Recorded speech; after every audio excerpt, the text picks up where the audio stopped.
Deutsche Telekom in the past business year. Mr. Obermann, you have the floor. Thank you very much, Dr. Lehner. A very good morning to you, ladies and gentlemen. Good morning, shareholders. First of all, a warm welcome to our shareholders meeting in Cologne. Before I talk about the substance of things, I would like to briefly introduce our new colleagues on the Board of Management to you, Mrs. Claudia Nehmert. As you know, she's been on board since October, responsible for the Europe and the technical segments. Professor Schick took on human resources on the 3rd of May, and Dr. Krämer will succeed Dr. Balz in the area of legal privacy, data privacy rather, legal affairs on the 1st of June. Dear colleagues, I'm very pleased that we now have you on board. I'm aware that you could have chosen some, easier tasks, but certainly not a task that would have been nicer than the one that you've taken on right now. And I would also like to extend a warm thanks to Dr. Balz, who is set to leave the company. This is not an official farewell, but I would like to take this opportunity today to thank Dr. Balz for his excellent work. I think Dr. Balz has really helped us to regain confidence after the difficult years of 2007 and 2008. You probably remember that we were facing some severe problems back then, and we have regained credibility since. I think he has been something like a bad bank for us, ladies and gentlemen, and he's been very strong and calm in the way he provided this company with a great deal of support, and I would like to thank him for that. Now, if we look at the telecommunications industry in Europe now, in the spring of 2012, it soon becomes obvious to anyone who knows the market that our sector is still under massive pressure, and this is not a phenomenon specific to Germany, ladies and gentlemen. Virtually all comparable telecommunications enterprises in Europe are battling with similar challenges, and this is also reflected in the latest figures and reports. Conventional telephone network business is shrinking. Analysts expect a global annual slowdown of around 4% by 2016. And they expect that Europe will be particularly under pressure. This is due, among other things, to harsh competition and new internet services, which are replacing previous methods of communication. And a lot of these services are free of charge. You are certainly aware of social networks like Facebook and Twitter, communication services like Skype or WhatsApp, and many more. And they all have one thing in common, which is they are offered over the internet, and they can be used either via the fixed network, the mobile network, or Wi-Fi. And what is more, they appear to be free of charge.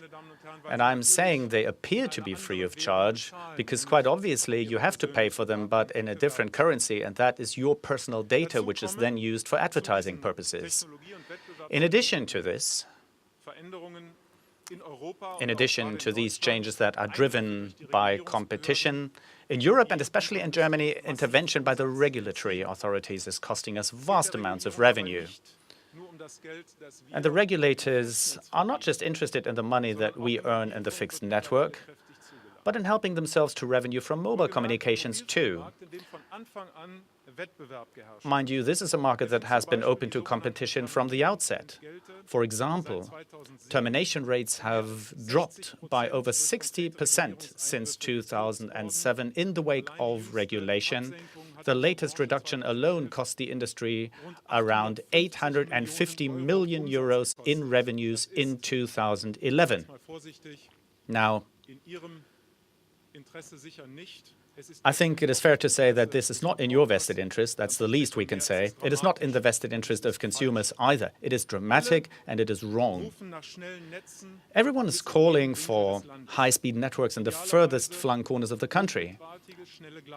Ideally, fiber optic networks, high-speed networks, and rightly so, as it happens. We need these networks for the future of the country. We need optical fiber networks. We need to roll out these networks, so we don't have any doubts about that. At the same time, however, politicians at European level and the national regulatory authorities are taking away the incentives for just these investments. It's a bit of a contradiction, isn't it?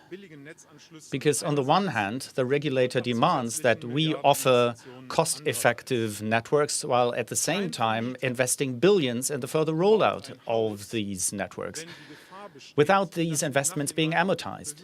You see, no one builds a house to rent out if there is a risk that the authorities will subsequently set the rent, and possibly to a level at which he cannot even pay back his loans, let alone earn enough to cover risks. And if I may continue with this analogy, the result would be a lack of housing in the long term. And the situation with our networks is very similar, ladies and gentlemen, but nobody seems to be willing to change it. However, regulatory authorities must promote and reward investments. Otherwise, they will fail to materialize.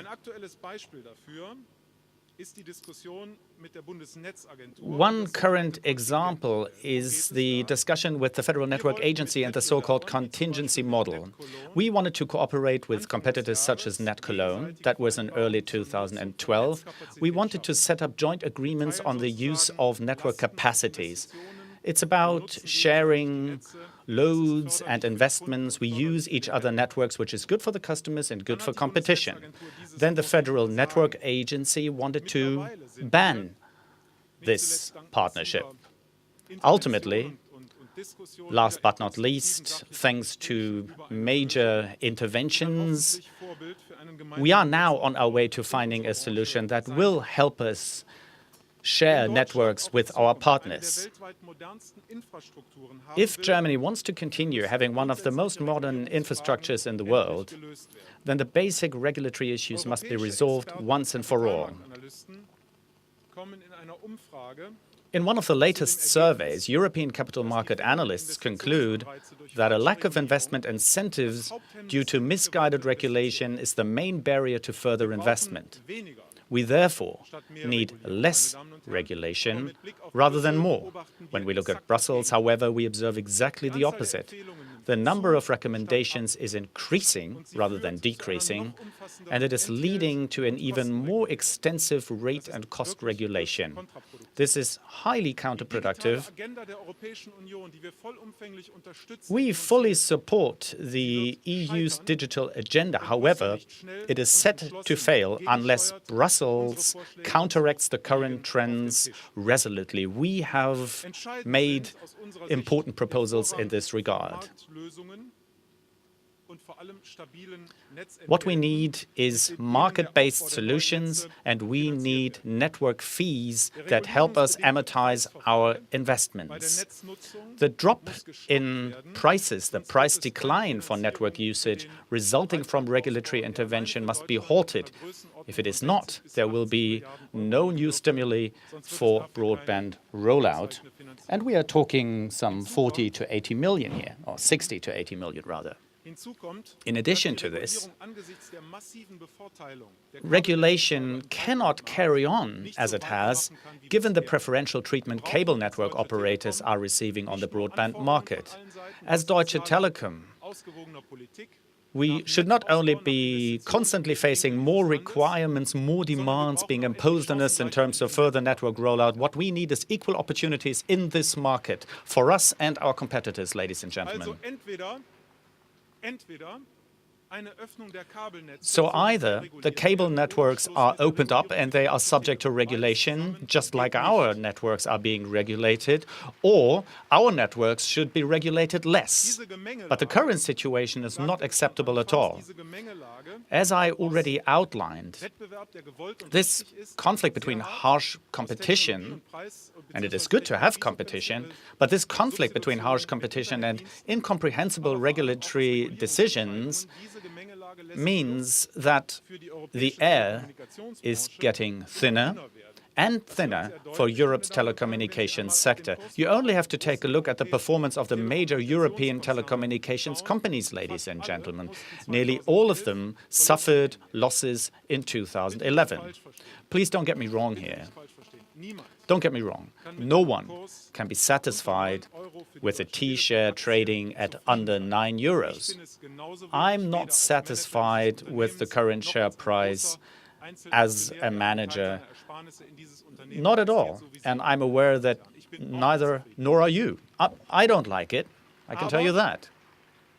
However, it is true to say that Deutsche Telekom has fared relatively well in this tough environment over the past few years. When you look at the facts, then you will see that for yourself. If we compare the total return, meaning price performance plus dividend, since the realignment of the group in March 2007, the T-share developed better than the DAX and significantly better than the shares of comparable companies. And our price performance has also been better than that of most of our European competitors over the past few years. 4 years ago, the T-share was between 9 and 10 euros, and currently it is just below 9 euros. Our competitors' share have lost something like 55% over a comparable period, while the T-share has remained just about stable. So nobody is satisfied with the share price at 9 euros. I'm just asking you to put things in perspective, and we will certainly come back to that as part of our general debate later on. I think we have provided ample information on the results in 2011. I would just like to focus on the most important points here. Overall, we succeeded in meeting our targets for 2011 with adjusted EBITDA of 18.7 billion euros and free cash flow of 6.4 billion euros. It was hard work and a really difficult year, which was due to competition and due to the overall economic environment within our footprint. And at this point, I would like to thank all our employees whose great commitment made this result possible in the first place. Taking a look first at our mobile communications business in the US. At the 2011 shareholders meeting, I presented to you the agreement to sell our business to AT&T. It was an excellent agreement. However, unfortunately, over the course of the year, we saw resistance to the sale of our mobile subsidiary become too big in some areas of US politics, as well as among the relevant US authorities. They wanted to prevent a further consolidation on the US market. But it was the right decision to pursue the sale, and I hope you will agree. Why? Why was it the right decision? Well, it would have been the best solution, not only for Deutsche Telekom and its shareholders, but also for the customers and staff of T-Mobile USA and AT&T, and also for the US mobile market as a whole. Do we stand here empty-handed now that the sale has fallen through? No, definitely not. We insured ourselves handsomely against precisely this situation. In fact, it was one of the highest levels of compensation ever to be agreed worldwide. AT&T paid us $3 billion in cash alone briefly after the agreement had been cancelled. Added to this, we received an extensive package of highly sought-after mobile spectrum and the option to share AT&T's UMTS network for several years. Experts rate the value of this package at a further $3 billion. There is no doubt that business operations in the US continue to be affected by uncertainty in 2011. In the fourth quarter, we recognized impairments of 2.3 billion euros. However, the frequency spectrum we receive from AT&T reinforces our position on the US market. We are investing in modernizing the networks and now use these frequencies to develop an LTE network. And we are positioning T-Mobile as the carrier that offers the best value for money in the high-speed internet area in the US. And of course, we continue to look for a long-term solution to improve earnings in our US business. However, a complete sale like the one to AT&T is considered unlikely at this point in time. We must find other ways to increase the return on our capital or to reduce our capital investment. And rest assured, we are doing everything in our power to achieve this, but we're not gonna, try to do this overnight. We really need to find a sustainable solution. And this brings me to our German business, which is still our most important market. With mobile internet, revenues have continued to grow by over 30% in the fourth quarter alone to 440 million euros. More than 60% of the cell phones we sell in Germany are now internet-enabled smartphones, almost 20 percentage points more than last year. So this trend is continuing unabated. Using the internet while on the move has been taken for granted by many people for a long time now. Growth in the number of customers subscribing to Deutsche Telekom's TV offering continues unabated as well. Entertain has also been available via satellite since summer 2011, almost doubling our coverage. At the end of the year, there were 1.6 million Entertain customers in Germany, and 173,000 more joined by the end of March. So there's a lot of growth. The next move will be to make Entertain available on mobile devices, and this should be implemented in the second half of this year. Just one word about the award of Bundesliga rights. I know there's been a lot of press coverage on that issue. We've always stressed that we are not willing to acquire the rights no matter what the price. Our bid went as far as possible within the bounds of what we consider to be economically responsible. We respect the Deutsche Fußball-Liga's decision to award the rights to Sky, quite obviously. Ladies and gentlemen, just imagine if we had offered even more than Sky. Just imagine the debate in the general public. There would have been an uproar. And so nothing's going to change in the Bundesliga season for now. And if Sky wants to cooperate with us, then we are definitely open to arranging talks, but not at any price. It has to be economically viable. I would ask for your understanding here. Now back to our operating result, because on balance that was quite good in Germany. Adjusted EBITDA in Germany was 9.6 billion euros, meaning it was stable year on year.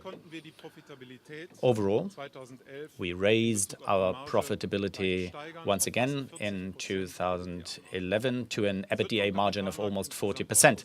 This is regarded as positive by the capital market. Revenue, on the other hand, declined 4.4% in 2011 to 24 billion euros in Germany. This is attributable to various reasons. At any rate, we are not satisfied with this result. We have to counteract this trend. We need to do what we can. We need to speed up things, especially in mobile communications, to improve the situation, no doubt about it. Finding ourselves torn between regulation and market requirements, we are investing more than any of our competitors in networks, service quality, and IT. We invested nearly 3.7 billion euros over the past year in Germany alone, and this is paying off in terms of quality. In 2011, we won the 3 leading network tests from the German Stiftung Warentest Consumer Association, as well as from Chip and Connect magazines.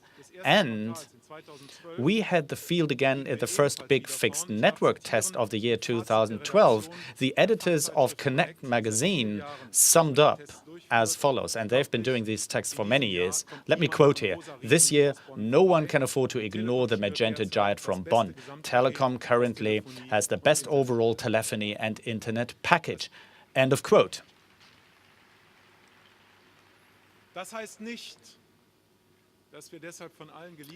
That doesn't mean to say that everybody loves us and that we are automatically the #1 across all market segments, but it forms the basis for our future success. If our networks aren't right, then we won't be successful in the future. When it comes to networks and network engineering, we are certainly the #1, and we'll definitely see to it that we can maintain this position.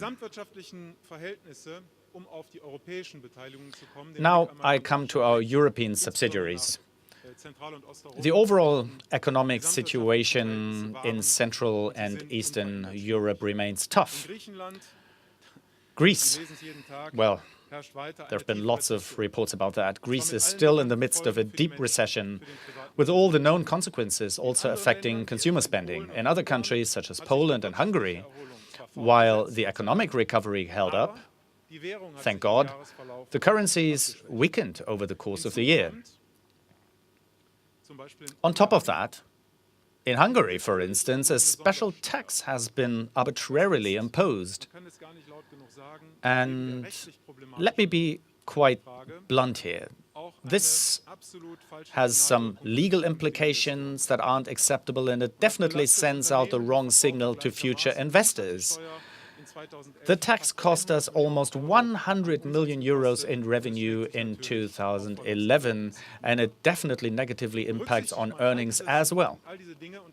Taking this environment into account, business in Europe performed reasonably well on the customer side, with the number of mobile contract customers increasing further by 3% to 27.1 million.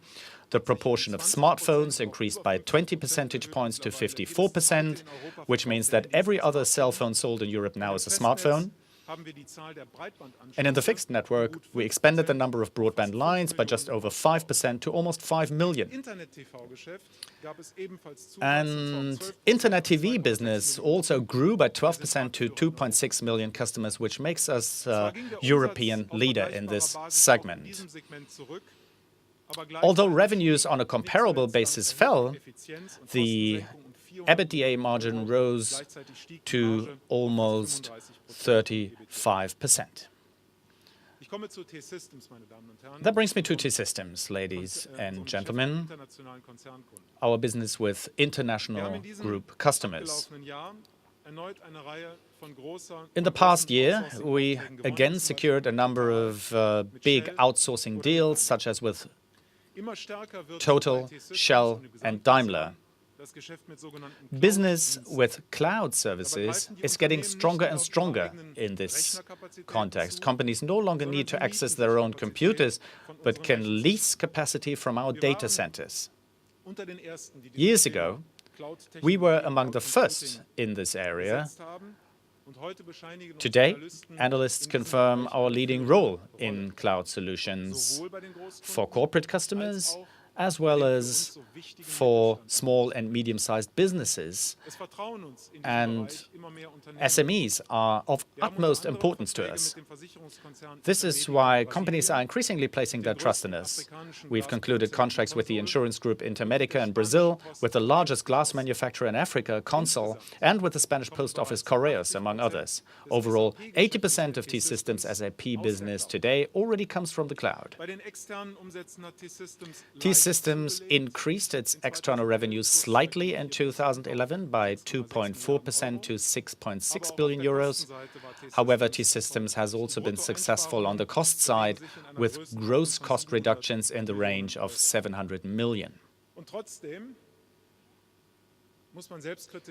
And still, let me be quite honest here and say that we're not satisfied with the EBIT margin of 2.7% compared to a figure of 3.7% the previous year. And that is not enough, even though we've seen some progress in the course of the year. We need to increase efficiency. We have to become more innovative at the same time. There is no question about that. 2 weeks ago, we reported to you in detail on the progress made by our business operations in the first 3 months of 2012. In a nutshell, we can say that we started the year respectably. Germany continues to be strong, overall, with satisfying results, above all in the fixed network. Our mobile revenues, however, still need improving. The first quarter, compared with competition, was not satisfactory, and I would like to make a personal remark here. I joined the group some 14 years ago, and my first job back then was to regain market leadership in mobile communications. We were the number 2 back then. We were lagging behind big time. It took 2 years for us to regain market leadership. Now Vodafone is slightly ahead of us, and I can tell you one thing. My colleagues and myself will be fighting and will make sure that we regain market leadership, because this will form the basis for our long-term success. We rely on your support in this regard. We are fighting for market leadership, also in mobile communications and also in Germany. Rest assured, ladies and gentlemen.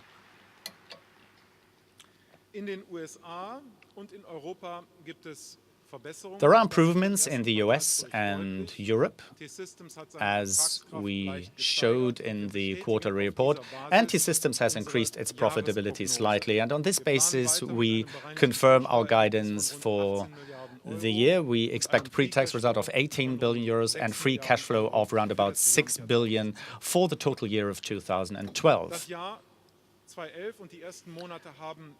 Now, the year 2011 and the first few months of 2012 have again made 2 things clear. In view of the massive pressure on prices, we must first work harder to cut our costs. I know there have been a lot of critical reports about that. However, we are facing a great deal of pressure on prices. If we want to be successful, then our prices have to be right. Our prices have to be competitive. There's no way around it. Over the past few years, we've managed to increase our efficiency, and we have to keep at it. We need to do what it takes. We need to invest in networks. We have to make all the necessary investments in order to be able to offer competitive prices in the market. And this also holds true for the continuous personnel restructuring. We invested some 1.2 billion last year in staff restructuring measures, and that was necessary in order to bring about these changes without compulsory redundancies. Secondly, it would be strategically wrong to build our future business on network business alone, since it'll remain regulated and continue to decline as things stand. It was therefore crucial that we set out 2 years ago to tackle fields of innovation beyond traditional fixed network lines. Some of these fields already generate revenue, first and foremost among them the mobile internet. The development of others will require more staying power. We will give these new areas the time they need to flourish, ladies and gentlemen. I am, at any rate, convinced that we are covering the right topics. We are meeting the needs and demands of our customers and addressing the key trends in our industry. Mobile internet is booming. I've already mentioned this several times. By the year 2015, we expect almost 2 billion users around the world to access the internet on the move, twice as many as in 2010. The next big trend is in cloud-based services. I guess a lot of you, ladies and gentlemen, already use these cloud-based services. If you store your music, your files, your photos on your hard drive, then at some point you will no longer have the necessary capacity on your hard drive to store all that information, so you might want to resort to the cloud. Or if you lose the computer, if it breaks, if it's broken rather, then the cloud may save all the data that you've gathered over the years. You might also want to use the Telecom Media Center. You can set up your private photo media archive there. You can retrieve pictures anywhere, be it when you're at home, on the move, on a television set, or from a computer. However, it is certainly interesting to also look at the financial facts of cloud computing. We currently have an average growth of 30% per year, and by the year 2016, we expect a market volume of more than 17 billion euros. Large companies have been using cloud services for a number of years, but SMEs are only just beginning to discover them. And it is vital that consumers trust the relevant providers, because otherwise they won't make their data available for the cloud. Trust on the part of customers plays a crucial role. And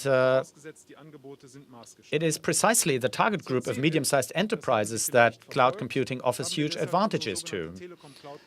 And this is why at CeBIT we presented our Telecom Cloud. We offer cloud computing for each and every need, from private photo archiving to communication software for small and medium-sized enterprises and SAP workstations for corporate customers, reliably and securely. We do everything in our power to guarantee as much security as possible for our products and services. Data privacy and data security have evolved into key success factors for our industry and therefore for the entire economy. Let me give you an example. Deutsche Telekom protects data by way of highly secure lines, and they are processed in highly secure data centers. And particularly important data are basically mirrored in so-called twin data centers to ensure an adequate level of protection. They are certified by the German Technical Inspection Service, and we constantly enhance security of our data archiving solutions. In fact, we have some of these solutions on display here. I guess you are aware of the 5 areas where we want to boost revenue, and we have 5 innovation and growth areas. Revenue is expected to rise to around 30 billion euros in the years ahead, compared with around 16 billion in 2009. That applies especially to the mobile internet. Our target of 10 billion euros is realistic. We have already topped the 5 billion euro mark for revenue. Furthermore, we aim to grow with our online services, along with connected home and with combined IT and telecommunication solutions for corporate customers. We will also do this with intelligent network solutions, which is one of the buzzwords of the future. We will be offering such smart solutions for the energy and health sectors, for example. We are already making good progress in many sectors, but in others we still need to fan the flame. In essence, we are striving to provide our customers with communication, transaction, entertainment, and IT services based on a reliable, state-of-the-art infrastructure. We want our customers to say, we want you as our shareholders to say, Telecom is my first choice for connected life and work. And we plan to achieve this with the following strategic focuses. First of all, integrated networks for the gigabit society. Our customers want one thing above all. They want to have the best and the fastest possible connection when they use streaming services. Today they are, using data in gigabyte dimensions, and they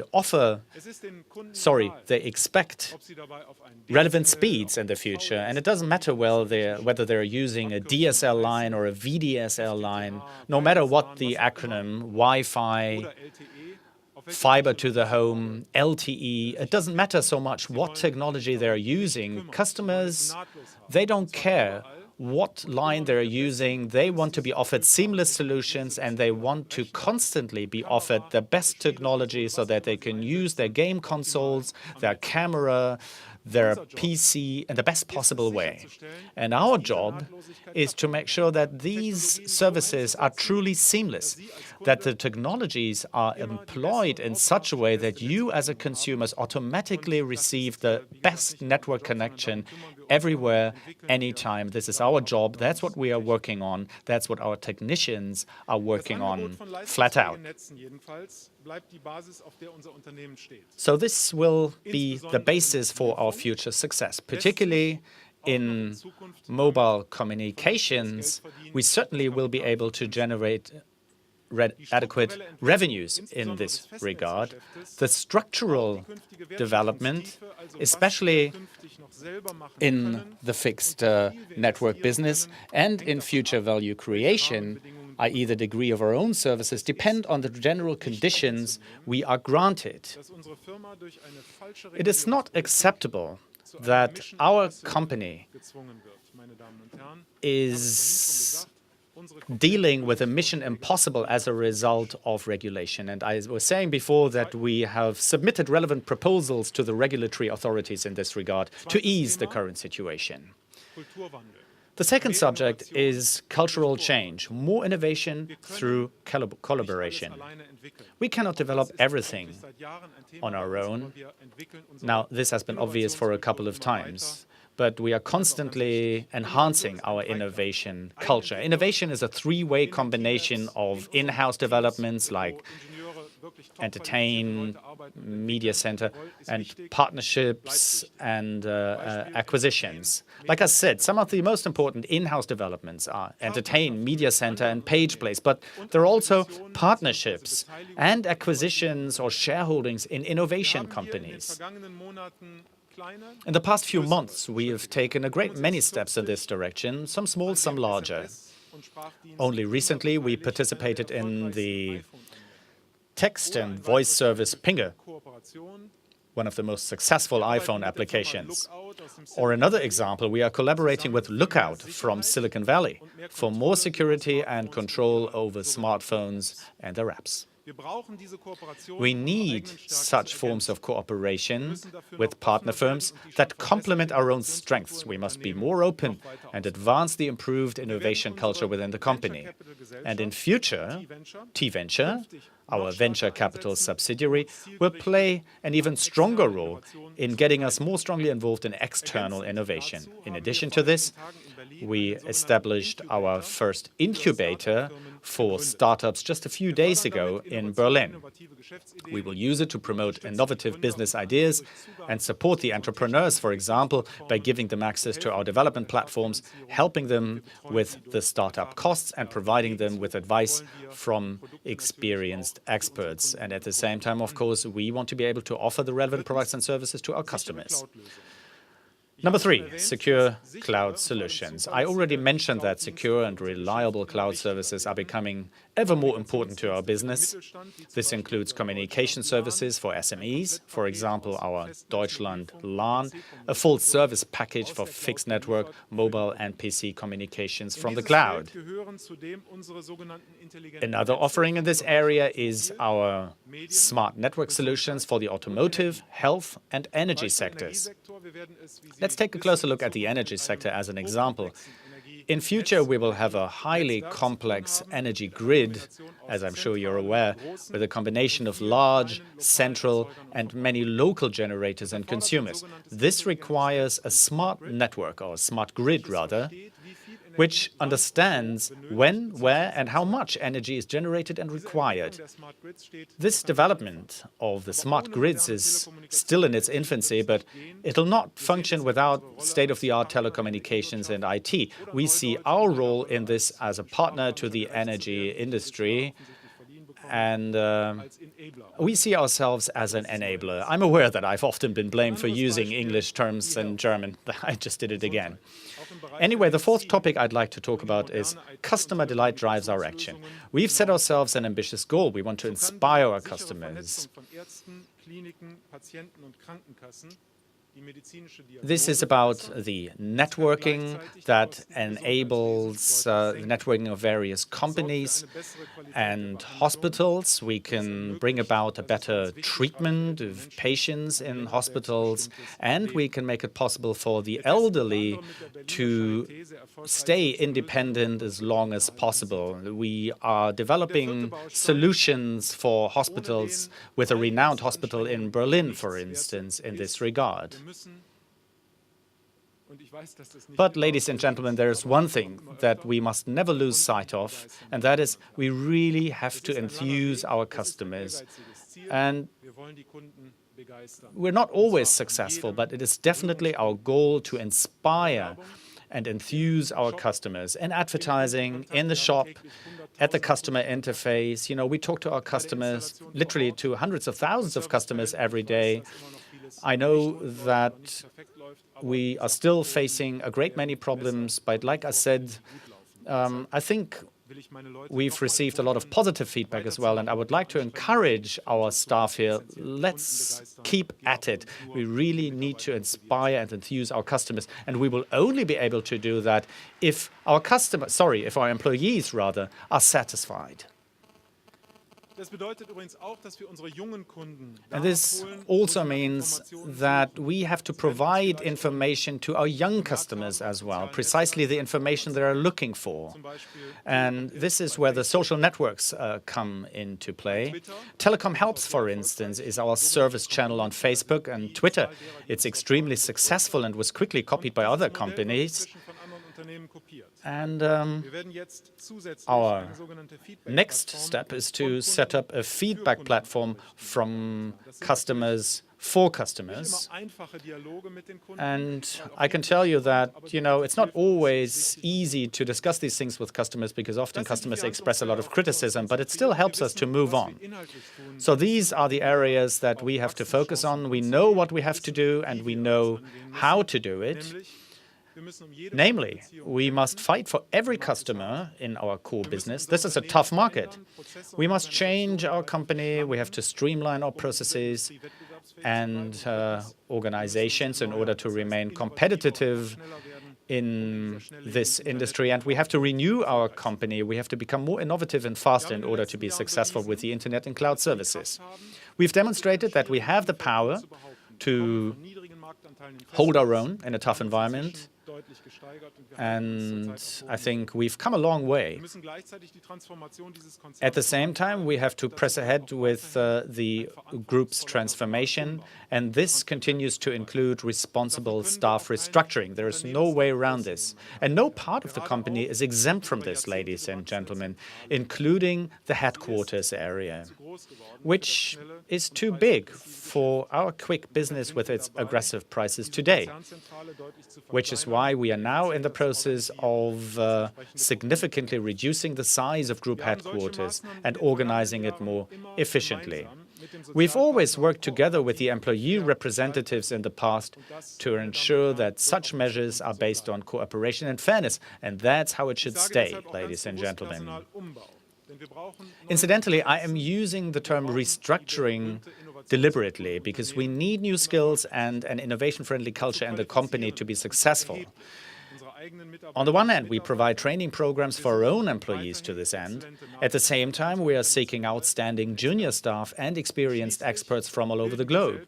And finally, we train young talent ourselves, more than virtually any other company in this country, ladies and gentlemen.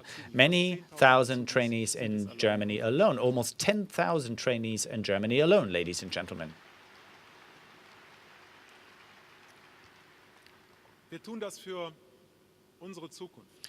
We do this in order to safeguard the company's future, to ensure variety within our group.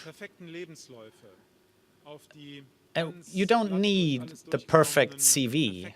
We're not looking for the perfect candidate.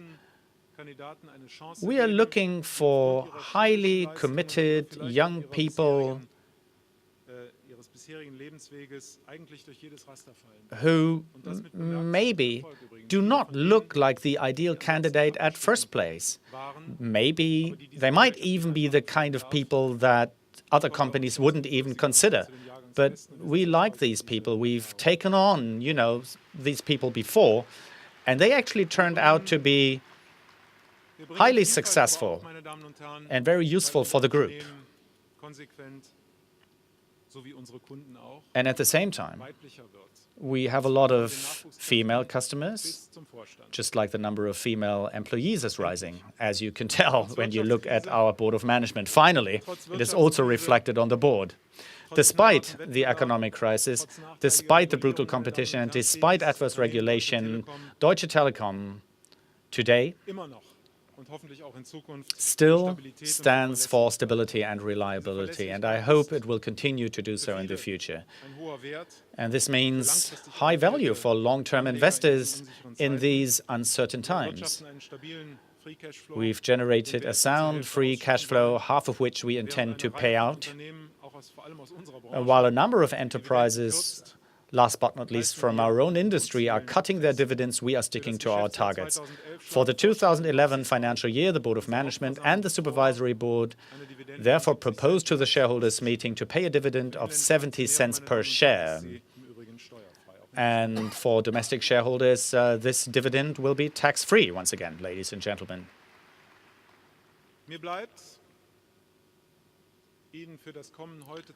To wrap up, I would like to thank you for your trust over the past few years. We thank you for your support. Thanks for the trust that you've shown over the past few years, and I would be delighted if you would stay with us on this path. We will fight for this company. Like I said before, we will be fighting to defend quality leadership, market leadership, and we will also be fighting for a decent dividend for you, for a good future for our employees. We want to be our customers' first choice. Thanks a lot for joining us here. Goodbye.